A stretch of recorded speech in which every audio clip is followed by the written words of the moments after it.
1518 সালের জুলাই মাসে ফ্রান্সের স্ট্রাসবুর্গ শহরে ফ্রাউ ট্রফিয়া নামের এক নারী হঠাৎ রাস্তায় এসে নাচতে শুরু করেন। মাঝে ক্লান্ত হয়ে মাটিতে লুটিয়ে পড়া ছাড়া তিনি একটানা নেচেই যাচ্ছিলেন এবং সামান্য জিরিয়ে নিয়ে পুনরায় সেই একই উন্মাদনায় নাচ শুরু করতেন। অদ্ভুত এই দৃশ্য দেখে প্রথমে এক দুজন এবং সপ্তাহ ঘুরতে না ঘুরতেই প্রায় 400 জন মানুষ তার সাথে এই মরণ নৃত্যে যোগ দেয়।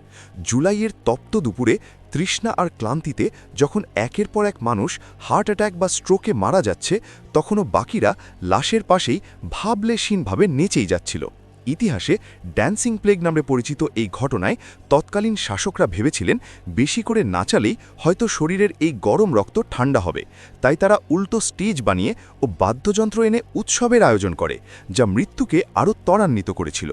পরবর্তীতে আধুনিক বিজ্ঞান জানায় চরম দুর্ভিক্ষ ও ধর্মীয় কুসংস্কার থেকে সৃষ্ট মাস হিস্টেরিয়া বা গণ উন্মাদনার কারণেই মানুষ সেদিন নিজের অজান্তেই মৃত্যুর আগ পর্যন্ত নেচেছিল।